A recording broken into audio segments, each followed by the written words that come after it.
Good morning. I wanted to share my sleep learnings and routine with you. As I was thinking about this, I think it comes down to mostly the basics, but there are some things that I kind of want to explore and piece out with you on the spot. Like the little things that I think also maybe make a difference. So anyway, first off, my credibility, if you are new here, I have tended to rank pretty highly in the Whoop sleep scores for the men 20 to 30, which has about 110,000 members in it. I've frequently gotten in the top 1% of people. My 7-day sleep average is 98. My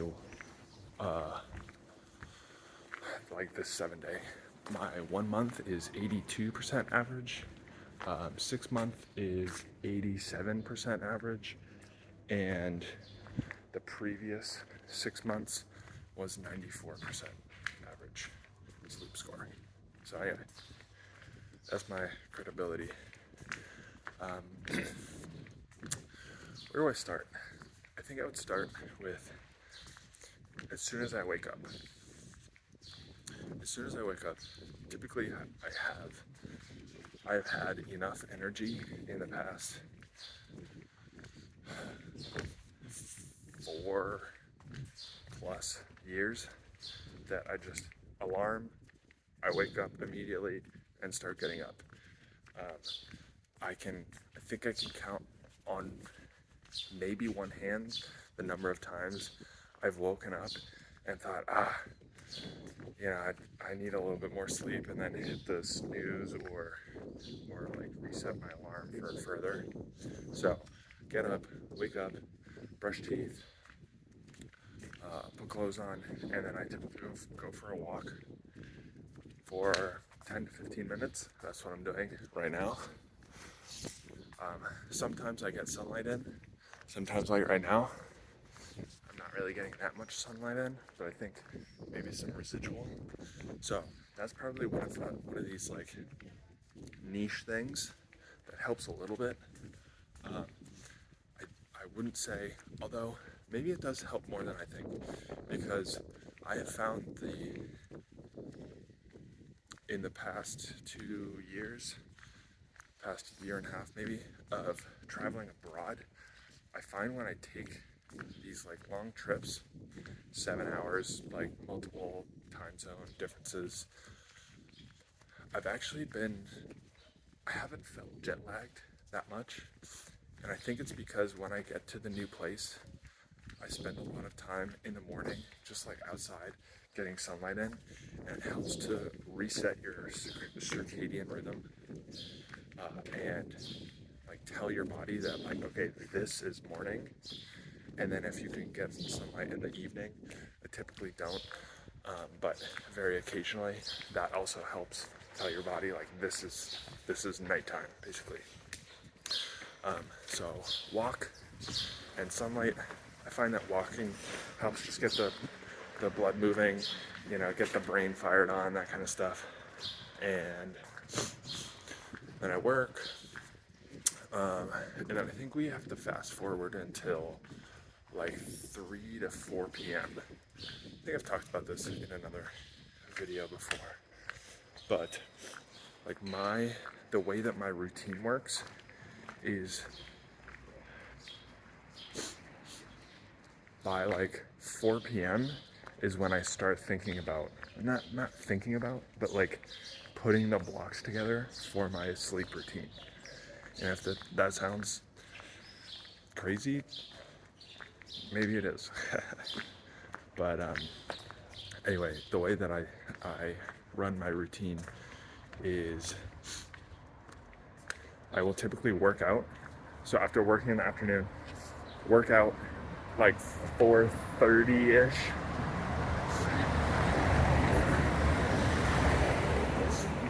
Um, 4:30 to like 6, or maybe it's more like 5 to 7. But that like block, 4:30, call it 2 hours, and then I will eat dinner right after that. I do find, well, I've heard that exercising like within 3 hours of sleeping can raise your heart rate too much, that it makes it hard to go to sleep. So yeah, I would say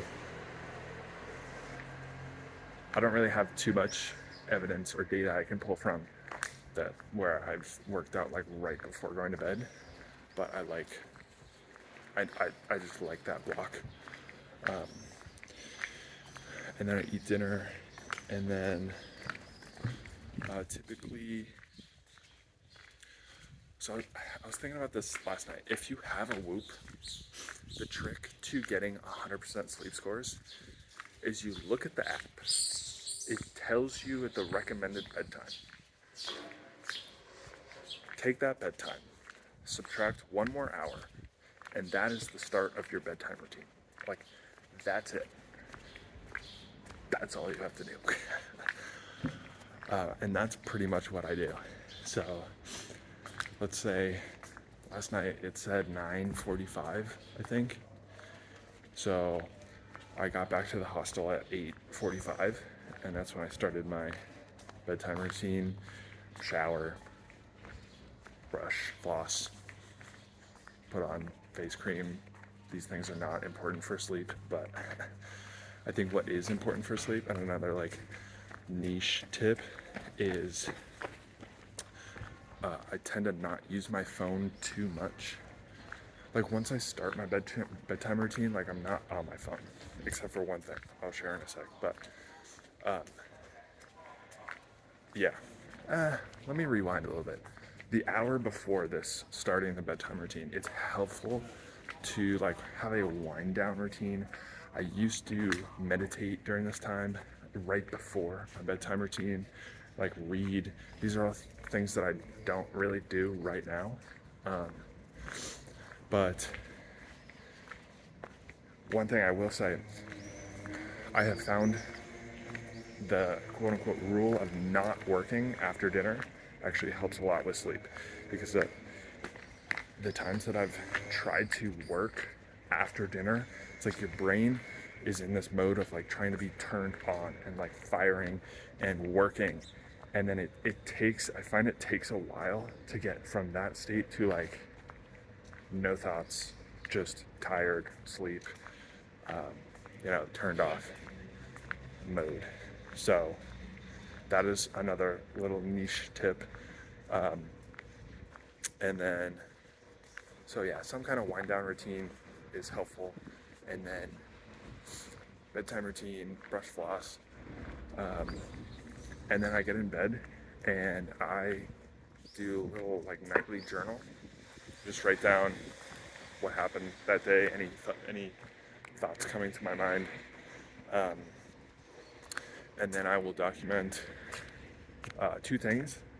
One is, what was a story-worthy moment from the day? Did this with some inspiration from my brother, as well as someone on Twitter that I found a year and a half ago. And then another thing is listing a problem that I found or identified that day. Could be like literally anything, just a problem. It has to be a problem. Ends up usually being a question. So after that, those last two things are on my phone. After that, it's like turn the sleep on and go to bed. There's nothing else. There's no reading in bed. There's no watching videos in bed. That's it. So, and that process usually takes like 30 to 45 minutes from like starting to go to bed to like actually hitting the sleep thing.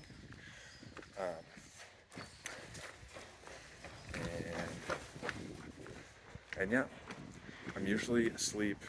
Yeah, talking about sleeping environment. I'm usually awake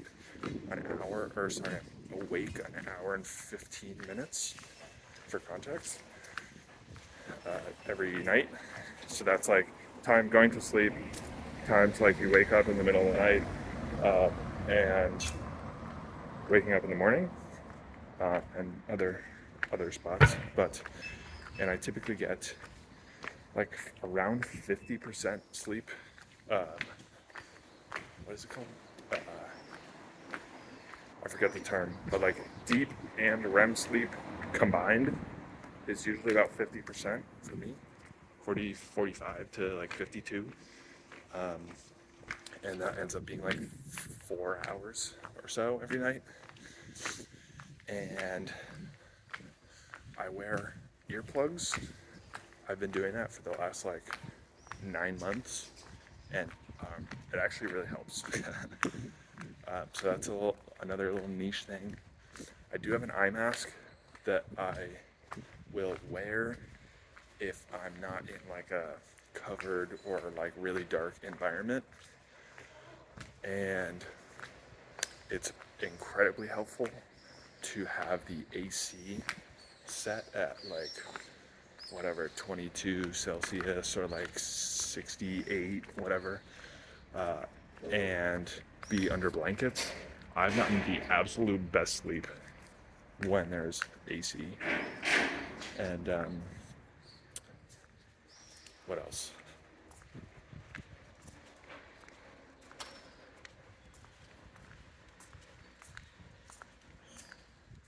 I mean, obviously, if you can find an environment that doesn't have a lot of noises or people or sounds or disturbances, that's great. And then I think that's pretty much it. So I would say like TLDR comes down to the basics of, well, if I could impart one thing, it would be throw away all the like wearing earplugs and getting morning sunlight and like doing red light therapy and like meditation and wind down routine and just learn how to value your sleep. That's the only thing I would say. The rest will just fall into place. And the way I would say doing that is take your routine, what you have now, and just start bracketing different sleep times. So what I would do is, and what I did, well, I told you what I did a couple days ago, which was basically, with my limited information, I was like, okay, I sleep in 90-minute cycles, so I either can sleep 7.5 hours, 9 hours, or 10.5 hours. And I did those three, and I was like, 9 feels like the best. Hello, Mr. Gato.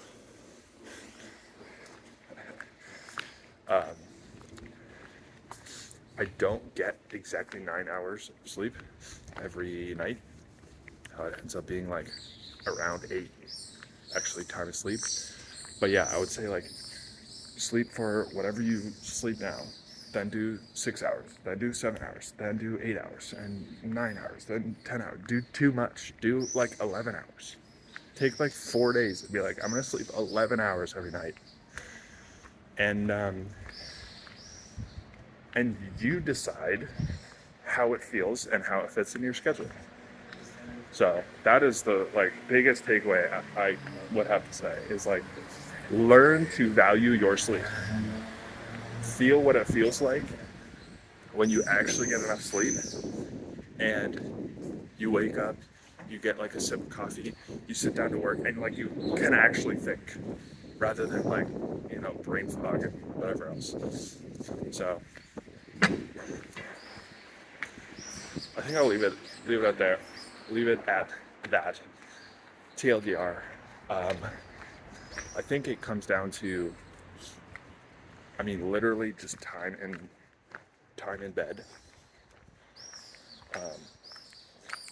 Another thing I didn't mention was having a consistent sleep schedule. So I typically go to bed. I wake up at 7:30. Go to bed at like whatever, 9:30 or 9. Having something consistent is really helpful. But yeah, I would say like 80-20 consistent sleep schedule and just getting enough time in bed. And that's probably it. All of the rest is just like little niche things. Morning sunlight, earplugs, eye mask, they all help like a little bit, and when you add them all together they help more. But yeah, anyway, I hope this is helpful for you.